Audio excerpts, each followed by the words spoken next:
Hi everyone. Today I'm going to prove simply Snell's law using the Huygen principle. First thing we have to know, we have to define some quantity, which call it the index of refraction, which will be the ratio between the speed of light divided in vacuum divided the speed of light in that medium.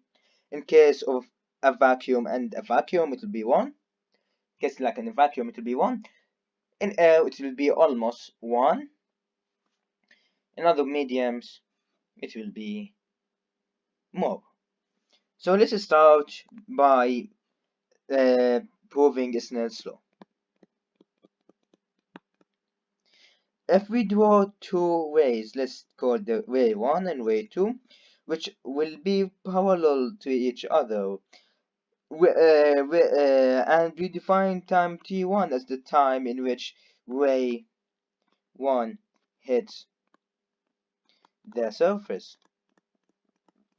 And after some time, which is delta t, ray 2 will hit the surface.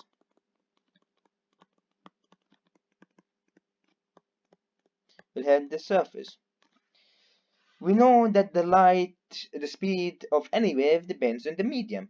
So there will be some change in the speed, and we can observe from some simple experiment that the angle will change. So let's also define two angles. The first angle is theta1, and it is the angle between the normal and the incident ray. And theta 2 is the angle between the refracted ray and the normal.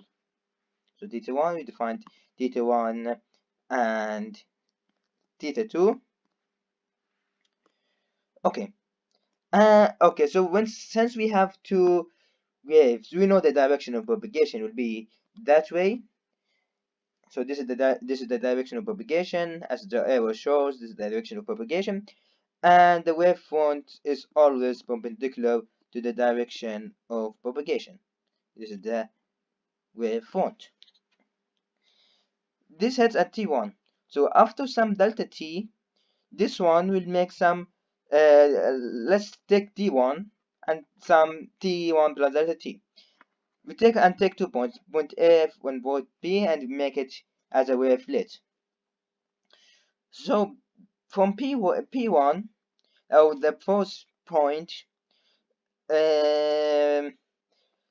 after some delta t, it will make this arc, and the second point will make that arc, and they won't be the same thing.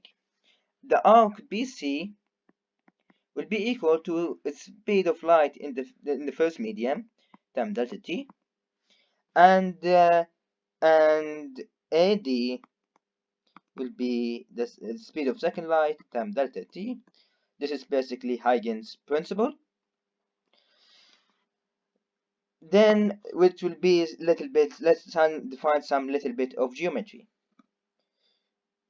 If this is a right angle, and also this is a right angle, and this is also the normal to the surface, and the surface is right angle.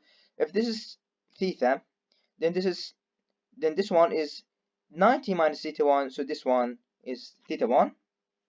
The same thing will apply to this one. This will be theta 2, and using the same principle, which is this one to the normal. So this one would be actually theta 90 minus theta 1. So this one, so it is 90 minus theta 2, and this one will be theta 2. And we know that after both of them will hit the surface, they will continue parallel to each other. Sine of theta 2, let's find the sine of theta 2, will be AD divided by the hypotenuse. And in this case, it's AC. And let's define sine of theta 1, which will be BC divided by AC, because this is the right angle, this is another right angle, and this is the first the right angle, this is the first right angle. Okay, so if we equate both of them, AC is equal to AC, AC in the first case is AD divided by sine of theta 2 will be the same as BC sine of theta 1. Okay, and from what we have said about BC and AD,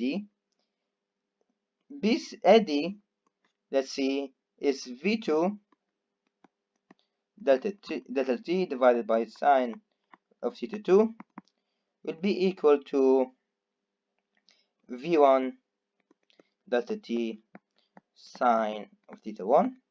Delta t is the same for both of them, so they will cancel each other. And from what we defined as index of refraction, we can find V is actually C divided by N.